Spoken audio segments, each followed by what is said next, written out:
Connor Zilisch is out of the San Diego race. His replacement has switched cars 13 times in 18 races. Christopher Bell is racing with a fractured wrist on a brand new street circuit. And an 18-year-old with zero Cup experience is sitting in that garage, ready to take the wheel the moment things go wrong. And all of this is happening on a military base that NASCAR has never raced at before. In the history of the sport, 3 major storylines are all converging this weekend, and every single one of them demands your full attention. Let us start with the setting. Naval Base Coronado in San Diego, California is now home to the Qualcomm Circuit, a brand new temporary street layout measuring 3.44 miles across 19 turns, built specifically for this weekend events. This is the first active U.S. military base to ever host a NASCAR race. Drivers race past aircraft carriers and fighter jets.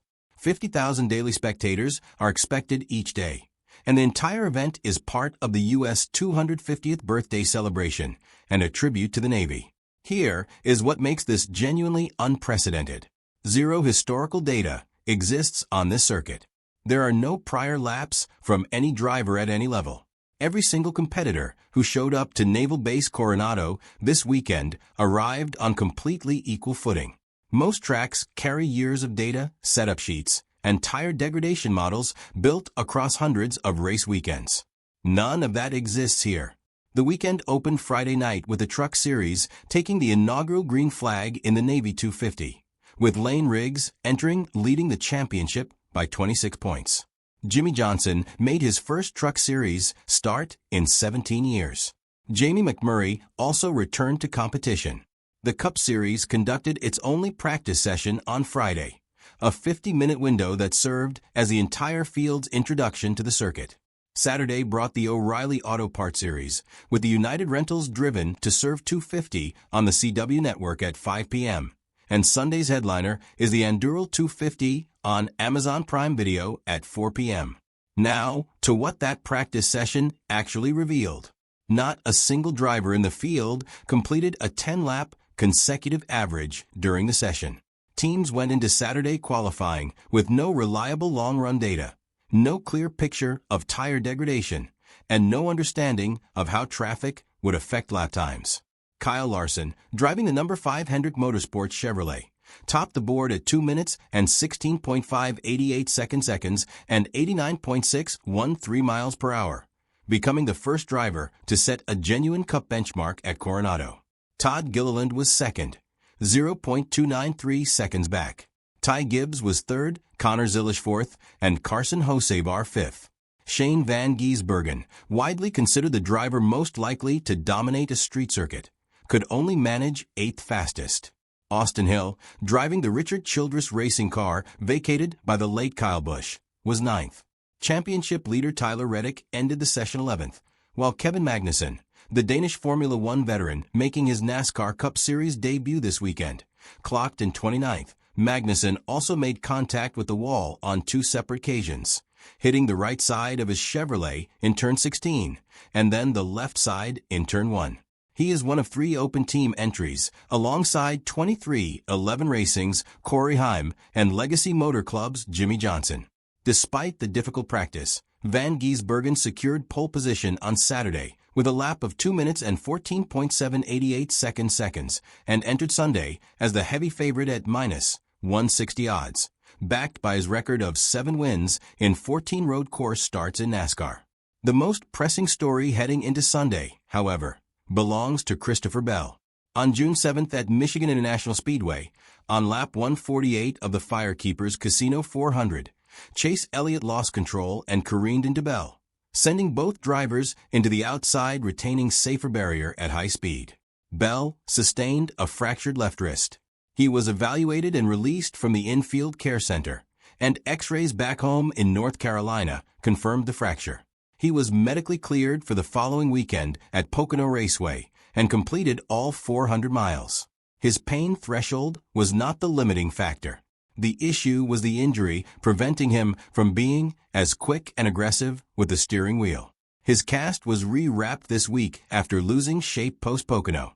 But San Diego is categorically different from Pocono. The Qualcomm circuit demands constant aggressive steering input and places a far greater physical burden on the upper body. The high rate of contact observed across all three series on Friday got Bell's attention directly. Bell was clear after practice. "I don't know, that's going to be a decision that we weigh out as it unfolds," he said. "It is a very high-risk racetrack, and I can't afford any setbacks. I'm already 2 weeks into this healing process now, so the goal certainly is to get back to 100% as quick as possible."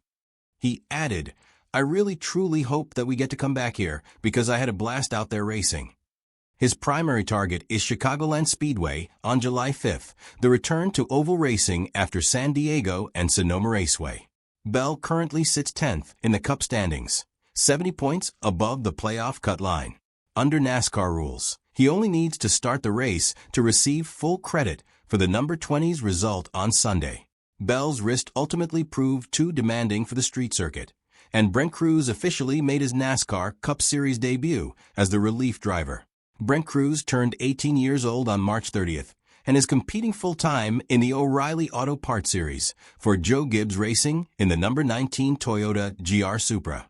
He carries 0 prior Cup Series experience but a strong personal history with Bell, having raced dirt racing together for years. His road course resume is already substantial. He finished 6th in his O'Reilly debut at COTA, added another 6th at Watkins Glen, and finished 2nd at the Charlotte Motor Speedway Roval in the Craftsman Truck Series in October 2025. Across his 9 most recent O'Reilly starts, Crews has recorded 6 top 5 finishes, including 3 runner-up results.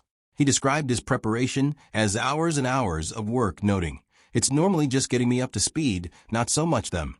But for this weekend it's both of us." Near the end of Friday's practice, Crews got into Bell's number 20 Toyota and turned 4 laps around the circuit. On his very first lap, he trailed Bell's fastest time by only 0.050 seconds. Bell's assessment was direct. "We're not going to be limited by driver." Crews kept his perspective grounded. "Yeah, it sucks for sure, but lucky enough to be able to be friends with Christopher for a while now. I fit in the seat, so hopefully Christopher will be able to be all right. He's extremely tough, so I think he's going to be just fine, but I'll be ready if need be." The second confirmed replacement involves the number 1 JR Motorsports Chevrolet. Connor Zilisch, 19 years old and a full-time Trackhouse Racing Cup driver, has made 7 appearances with JR Motorsports in 2026, winning at Bristol and Watkins Glen in the O'Reilly Series.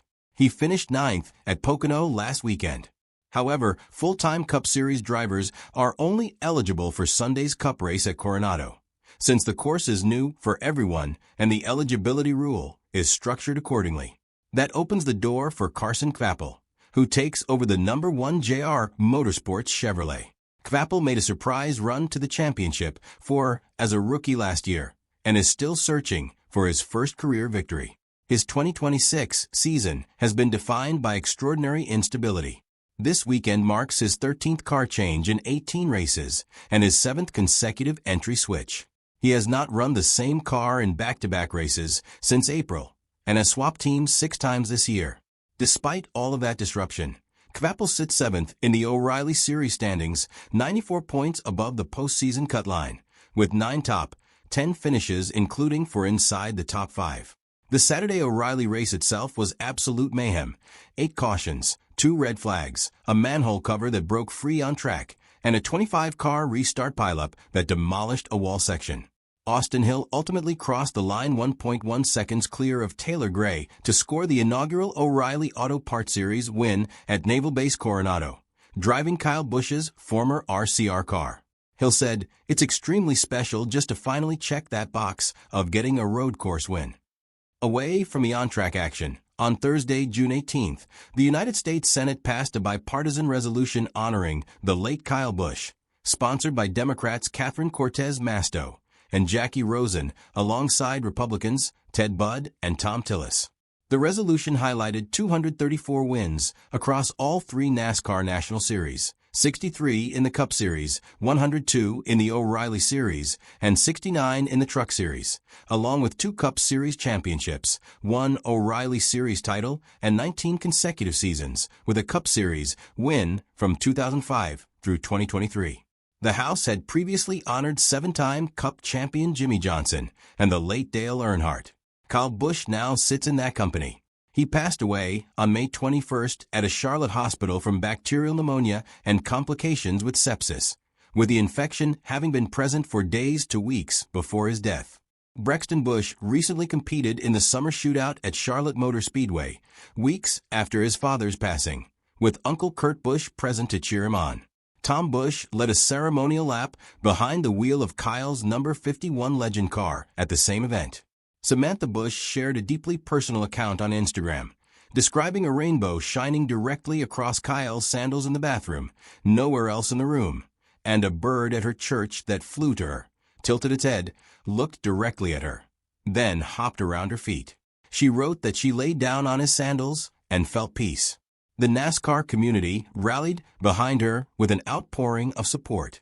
Austin Hill winning in Kyle Busch's former RCR car at the very same weekend the Senate passed that resolution carries a weight that cannot be overstated. The sport moves forward, but it does not forget. On Sunday, Shane Van Gisbergen lines up from pole in the number 97 Trackhouse Chevy beside Carson Hocevar in the number 77, with Ryan Blaney, Zane Smith, and Todd Gilliland filling out the top 5. SVG is 7 for 14 on road courses, but only 8th in practice. Can he convert over race distance? Brent Crews steps into a Cup car for the first time on a circuit nobody has ever raced. Kyle Larson was fastest in practice, with a full Hendrick Motorsports program behind him. Kevin Magnussen hit the wall twice on Friday, and Austin Hill arrives carrying genuine emotional momentum. Tyler Reddick leads the championship and needs a clean result. The number 20 only needs a race start for full playoff credit. A military base. 2 confirmed replacements. A fractured wrist. An 18-year-old. And a track nobody has ever seen before. This is exactly why you can't look away from NASCAR right now. This channel is just getting started, and every view and every subscriber genuinely matters on the road to 2,000 subscribers.